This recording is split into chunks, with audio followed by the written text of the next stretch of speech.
또 한 주일 동안 안녕하셨습니까? 오늘은 제 4장 구속의 경륜입니다. 영어로 하면 The Plan of Redemption, 직역하면 구속의 계획이죠. 흔히 경륜이라는 우리말은 영어로 표현하면 economy예요. 그래서 구속의 경륜이라고 번역된 우리말을 다시 영역하라 그러면 아마도 The Economy of Redemption 그렇게 하지 않을까 생각합니다. 여하튼 지난주에 앞장에서 살펴본 대로 범죄한 이후에 하나님께서 인간의 죄를 확인하시죠. 창세기 3장 11절로 14절에 보면 범죄 내용을 확인하십니다. 그러고 난 다음 16절로 19절에 보면 그 범죄의 결과들에 대해서 선언하십니다. 우리 잘 아는 대로 여인들에게는 잉태하는 고통을, 남자들에게는 어떤 거죠? 수고에 땀을 흘려야 하는 것을, 또 인간에게 흙으로 돌아가야 한다는 그 운명을 선포하시는데, 그 11절과 14절 그리고 16절과 19절 범죄 확인과 그 범죄 결과에 대한 선언 그 사이에 창세기 3장 15절을 선포하시죠. 창세기 3장 15절 본문 한번 제가 읽어보겠습니다. 내가 너로 여자와 원수가 되게 하고 너의 후손도 여자의 후손과 원수가 되게 하리니 여자의 후손은 내 머리를 상하게 할 것이요 너는 그의 발꿈치를 상하게 할 것이니라. 이 구절은 그리스도인들에게는 너무나 중요한 구절입니다. 왜냐하면 메시아에 대한 첫 번째, 최초의 약속이라고 생각하기 때문이죠. 구속의 계획은 결국 이 창세기 3장 15절에 기록되어 있는 메시아에 대한 첫 약속이 어떻게 진행되느냐, 그것과 연관돼서 구속의 계획이 다 이루어지고 또 진행됩니다. 이 구절을 메시아에 대한 약속이라고 생각하기 때문에 종종 신학자들은 이 구절을 가리켜 프로토 에반겔리움, 흔히 원복음이라고 그렇게 부릅니다. 물론 어떤 신학자들은 이 구절이 메시아에 대한 약속과 전혀 상관이 없다고 주장합니다. 거기는 개인 메시아에 대한 약속이 전혀 나타나 있지 않다는 거죠. 그러나 성경 전체를 하나님 말씀으로 받아들이는 사람들에게는 이 창세기 3장 15절이 메시아에 대한 약속인 것이 아주 분명합니다. 왜냐하면 성경 자체가 그렇게 설명해 주고 있기 때문이죠. 이 구절의 핵심은 여자의 후손이에요. 주목하실 것은 남녀를 통칭하는 사람의 후손도 아니고 남자의 후손도 아니고 말 그대로 여자의 후손입니다. 이 여자의 후손이라는 표현이 구속의 계획과 어떤 상관관계가 있느냐 하는 거죠. 성경은 여기 언급된 여자의 후손이 예수 그리스도의 동정녀 탄생으로 성취되었다는 사실을 아주 분명히 해줍니다. 창세기 3장 15절 여자의 후손에 대한 반향으로 이사야 7장 14절에 보면 처녀가 잉태하여 아들을 낳으리니 그 이름을 임마누엘이라 하리라 라는 예언이 나타나죠. 물론 주석가들은 이사야 7장 14절에 처녀가 할 때 그 처녀라는 히브리어 알마라는 단어가 동정녀를 의미하는 것만이 아니고 아이를 낳을 만한 성숙한 여자를 의미한다고 이야기합니다. 그러나 마태복음 1장 18절부터 23절에서 이 이사야 7장 14절을 인용하면서 예수 그리스도의 마리아 동정녀 탄생에 이사야 7장 14절을 적용하죠. 마태복음 1장 23절에 보면 실제로 누가복음 1장 38절에 보면 가브리엘 천사가 마리아에게 그 수태고지, 흔히 그 수태고지라고 그럽니다.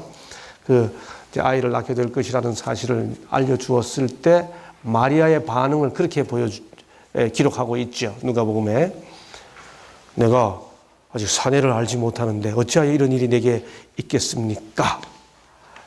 마리아의 그 자기 동정녀, 자기 인식을 아주 그대로 드러내는 장면입니다. 바울은 갈라디아서 4장 4절에서 때가 참에 하나님께서 그 아들을 보내사 누구에게서 나게 하시고 여자에게서 나게 하시고, 다 창세기 3장 15절에 대한 반향이 있죠. 이런 성경의 설명은 여자의 후손에 대한 그 이해를 창세기 3장 15절의 여자의 후손에 대한 설명입니다. 다시 말해 성경 자체가 창세기 3장 15절이 포함하고 있는 그 여자의 후손의 의미를 더 충만하게, 이 해석학자들은 이 더 충만하게라는 말을 sensus plenior이라고 합니다. 전문용어로 더 충만한 뜻으로 그렇게 성경 자체가 풀어가고 있는 것입니다. 그런 의미에서 창세기 3장 15절은 메시아를 약속하는 원복음, 메시아에 대한 약속인 것이 분명합니다.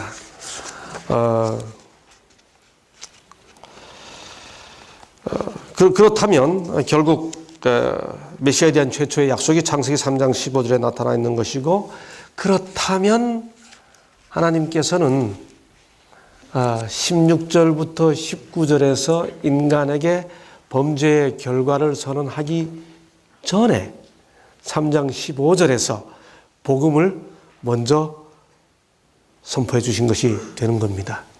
그렇죠? 순서상. 그것의 의미를 부조와 선지자 65쪽은 이렇게 설명합니다. 우리의 첫 부모가 듣도록 선언된 이 선고는 그들에게는 한 약속이었다. 이 선고는 사람과 사단 사이의 전쟁을 예언했을 뿐만 아니라 큰 원수의 세력이 최후에 부서질 것도 선언했다. 아담과 하와는 죄수로서 의로우신 재판장 앞에 서서 범죄가 초래한 선고를 기다렸다.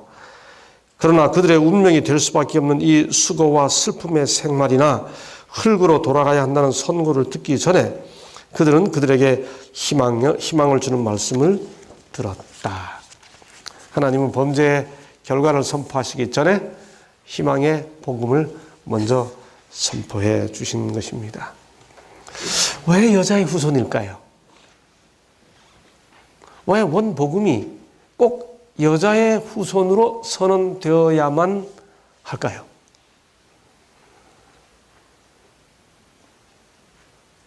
우리는 그 사실을 이해하기 위해 창조의 질서로 돌아가서 맨 처음 하나님께서 인간을 어떻게 창조하셨는지를 다시 한번 생각해 보아야 합니다. 하나님께서 아담을 창조하셨습니다. 하나님께서 아담을 창조하신 것처럼 그렇게 하와를 또 따로 창조하실 수 있으시죠?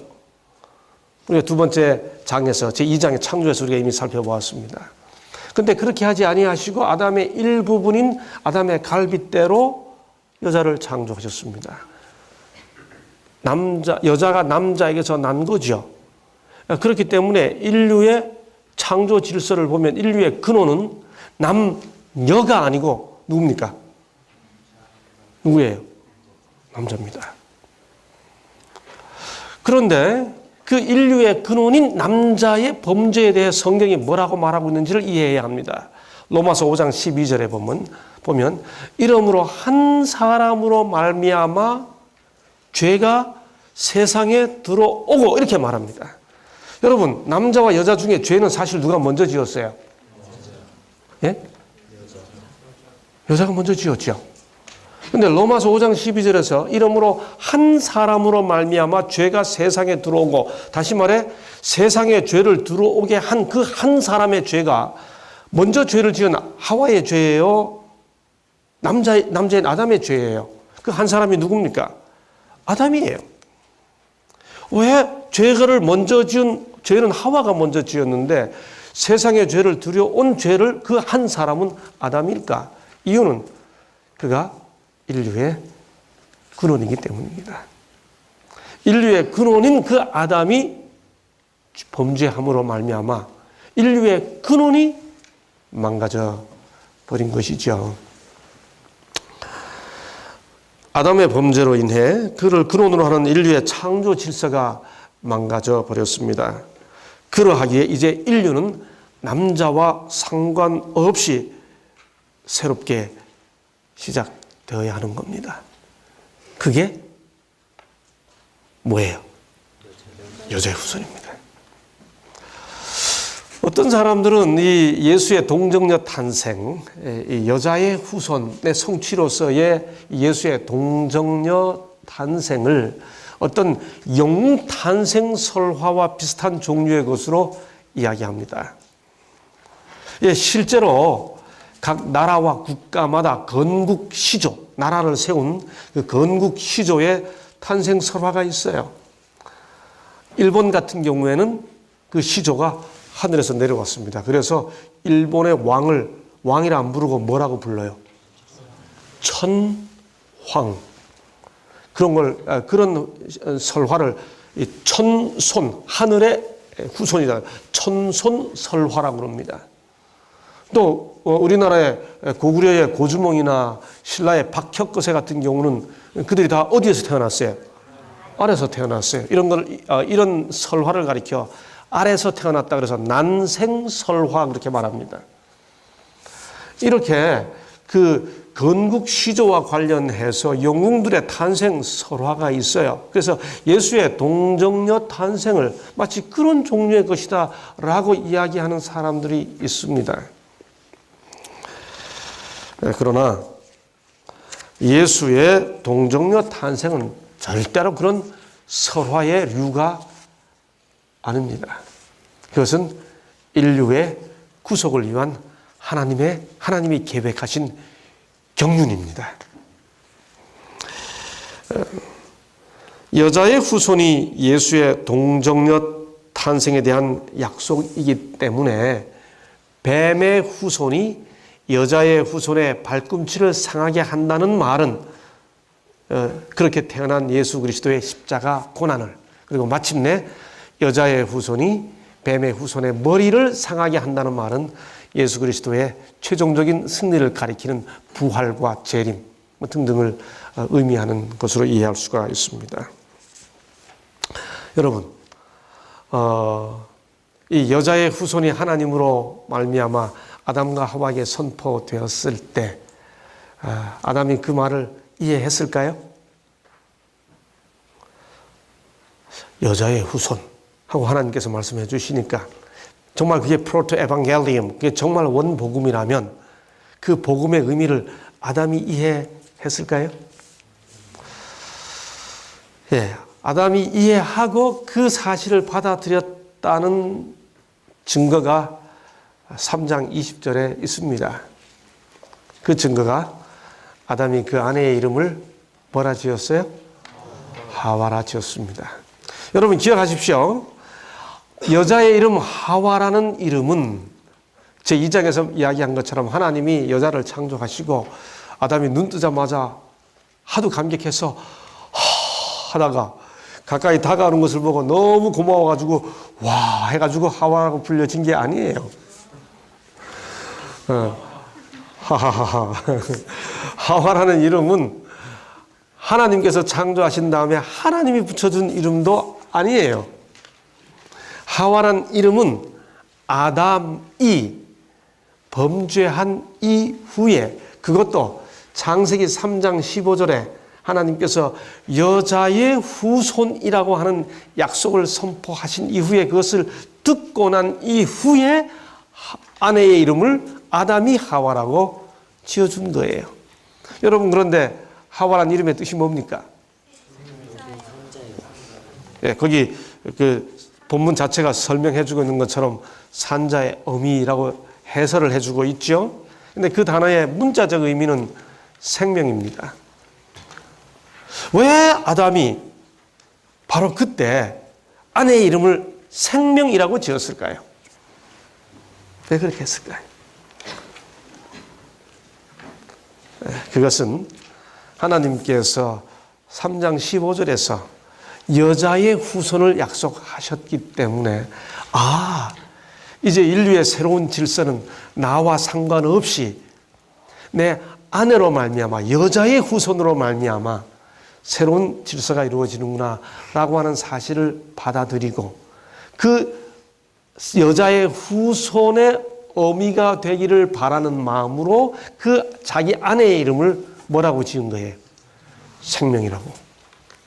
그렇게 명명하는 것으로 표현한 것이죠.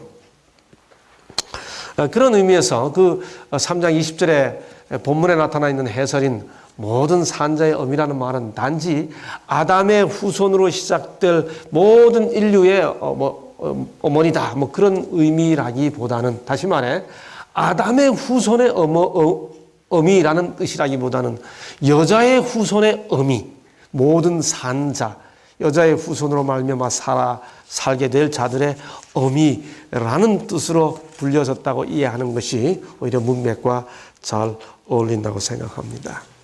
여러분, 여기 지금 굉장히 뭔가 역동적인 그 관계가 진행되고 있죠. 범죄한 인간에게 하나님은 복음을 약속해 주시고 그 복음의 약속을 아담은 지금 아내의 이름을 생명이라고 짓는 것으로서 받아들입니다. 아담이 그렇게 믿음을 표현하니까 그 믿음에 대한 보증을 하나님께서 또 다시 주십니다. 하나님의 반응이 또 나타납니다. 하나님의 반응이 뭐죠?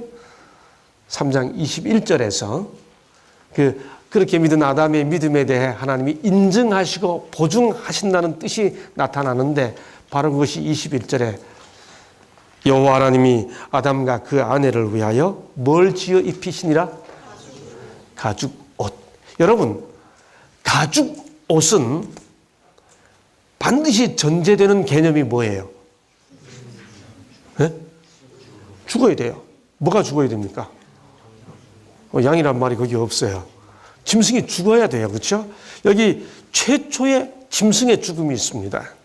그것도 옷을 만들 가죽을 가진 짐승이 죽었어요. 양이라는 표현이 여기 없습니다만 양임에 틀림이 없습니다. 양이 죽는 거죠. 그래서 여기 성경 표현을 잘 읽어보세요. 본문을 보면 여호와 하나님이 아담과 그 아내를 위하여 가죽 옷을 지어 뭐 하시니라? 입히니라. 그러니까 아담과 하와 입장에서 보면 이 옷은 어떻게 해주신 옷이에요? 하나님이 입혀주신 옷입니다. 그렇죠? 입히니라 하셨으니까 사람의 입장에서는 입혀주신 옷이에요. 우리가 흔히 신학적으로 표현할 때 입혀주신 의라는 말이 있습니다. 영어로 imputed righteousness 그렇게 합니다. 입혀주신 의. 하나님의 옷을 입혀주셨어요. 양이 뭐함으로? 짐승이 뭐함으로? 죽음으로. 여기 아까 말씀드린 것처럼 이 짐승이 양이라는 표현은 없습니다만은 양임에 틀림이 없어요. 요한계시록 13장 8절에도 보면 예수 그리스도를 가리켜 창세로부터 죽임을 당한 어린 양 예수 그리스도 이렇게 표현합니다. 창세로부터 죽임을 당한 어린 양 표현하죠. 예수 그리스도를 상징하는 양의 죽음이 여기 있습니다. 양이 죽음으로 인간이 그 옷을 가죽옷을 입게 되는 것이죠. 하나님은 복음을 선언하시고 인간은 하와라는 이름을 짓는 것으로 표현하고 그 인간의 믿음에 대한 하나님의 인증 혹은 보증의 뜻으로 예수 그리스도의 십자가 희생을 표상하고 상징하는 양의 죽음이 여기 나타나는 것입니다. 이 이후에 3장 22절로 24절에 보면 이제 하나님께서 인간을 에덴에서 추방하시는 기록이 나오죠. 특별히 3장 24절에 보면 이런 본문의 기록이 나옵니다. 이같이 하나님이 그 사람을 쫓아내시고 에덴 동산 동편에 그룹들과 두루 도는 화영검을 두어 생명나무의 길을 지키게 하시니. 여러분, 이 구절을 읽을 때 마음이 어떠세요? 마음이 따뜻하세요? 아니면 좀 냉정하고 추우세요? 네? 어떠세요? 그렇죠. 약간 좀 서늘하죠.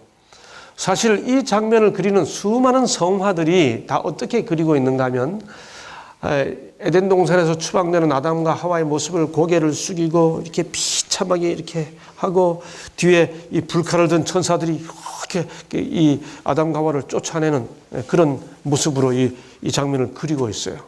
그리고 이 장면을 그리는 거의 모든 그림이 아담과 하와가 에덴 동산을 등지고 있는 모습으로 그리고 있습니다. 근데 사실 이 그림은 이 창세기 3장 24절의 의미를 정확히 전달하고 있지 않아요. 아니, 어쩌면 반대로 전하고 있습니다. 왜냐하면 이 장소가 지금 에덴 동산 어디예요? 에덴 동산 어디입니까? 에덴 동산 동편이에요. 거기 뭐가 있어요? 그룹들이 있습니다. 그리고 뭐가 있습니까? 두루 도는 뭐가 있어요? 성경 표현대로? 성경 표현대로 말씀해 보세요. 여기 화염검이 있어요.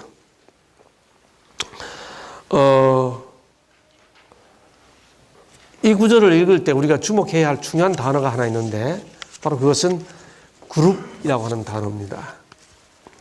여러분, 성경 읽으시다가 그룹이라는 단어가 나오면 하나님께서 임재하시는구나, 그렇게 이해하셔도 전혀 틀리지 않습니다. 훗날 하나님께서 성소를 계시하신 다음에 그룹을 주셨는데 그 그룹이 어디에 있었어요? 성소 안에 지성소 법궤 위에 그룹이 있었죠. 그리고 그룹 위를 하나님께서 반드시 임재하시는 장소이기 때문에 거기를 가리켜 뭐라고 부릅니까? 시은좌, 은혜가 베풀어지는 자리, 혹은 속죄소, 영어로 mercy seat 이렇게 부릅니다. 그 시운좌, 다시 말해 그룹 사이는 하나님께서 임하시는 자리예요. 시편 80편 1절과 99편 1절 등등에 보면 주님은 어디 사이에 임하시는가? 그룹 사이에 좌정하시는 이여 하고 하나님을 부릅니다. 그러므로 에덴 동산 동편에 거기 구름이 나타났다는 말은 무슨 뜻인가 하면 거기 하나님께서 오셨다는 뜻이에요. 하나님께서 그룹 사이에 오시면 반드시 영광의 빛이 임재하십니다. 하나님께서 임재하실 때 나타나는 그 빛을 뭐라고 불러요? 쉐키나라고 부릅니다. 쉐키나, 시카이나 그렇게 합니다. 그런데 여기 그룹들과 두루 도는 화염검을 두어라고 할 때 그 두어라는 히브리어 동사가 쉐키나와라고 하는 단어와 같은 뿌리를 가지고 있습니다. 야스켄합니다. 히브리어 동사는 다 자음으로 되어 있어요. 그 야라고 하는 그 동사 변화의 모음을 생략하고 나면 샤칸입니다. 쉐키나예요. 그래서 거기 하나님께서 영광의 빛 가운데 임재하시어 거기 함께 하심에라는 뜻입니다. 여러분, 그러므로 여기 창세기 3장 24절에 그룹들과 두루 도는 화염검을 두어라는 이 말은 인간이 에덴 동산으로부터 추방되는 냉정한 장소가 아니고 죄로 인해 에덴 동산에서 에덴을 상실한 인류가 다시 에덴을 그리워하면서 에덴을 향해 찾아와서 하나님을 만나는 장소가 에덴 동산 동편이에요. 그럼 우리 창세기 3장 24절을 바로 그리려면 동산을 등지고 있는 아담과 하와를 그릴 것이 아니고 동산을 바라보고 있는 아담과 하와를 그려야 되고 거기 하나님을 만나는 모습으로 3장 24절이 그려져야 하는 것입니다. 다시 말해 3장 24절은 아담과 하와가 하나님을 만나기 위해 다시 나오는 장소, 그것이 에덴 동산 동편이었죠. 그렇게 읽어보니 3장 15절 이후에는 하나님과 인간 사이의 약속이 아주 역동적으로 오고 가고 있는 것을 알게 되죠.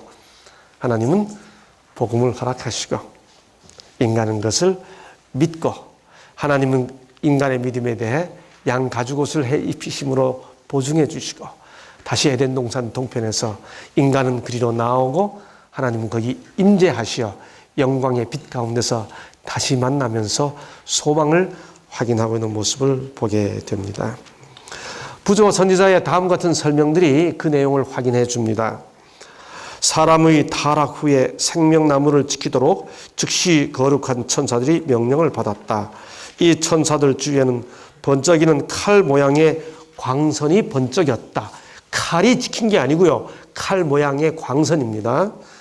60쪽이죠. 다시 설명이 이어집니다. 62쪽에 하나님의 영광이 그룹 천사들이 경비하는 낙원의 문에 나타났다.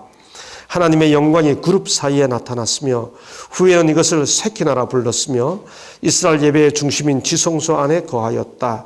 아담과 그의 아들들은 이곳으로 하나님을 예배하기 위해 나왔다. 나온 장소입니다. 그룹 천사가 지키던 낙원의 문에는 하나님의 영광이 나타나고 이곳으로 처음 예배자들이 나왔다. 이곳에 저들의 제단이 쌓이고 저들의 제물이 바쳐졌다. 가인과 아벨이 제물을 가져오고 하나님께서 저들과 교통하시려고 내려오신 곳도 이곳이었다. 83쪽. 이제 분명해졌죠. 자, 그러므로 창세기 3장에 나타난 구속의 경륜, 구속의 과학, 창세기 3장 15절을 중심으로 전개되는 그 창세기 3장의 내용을 요약하면 다음과 같습니다.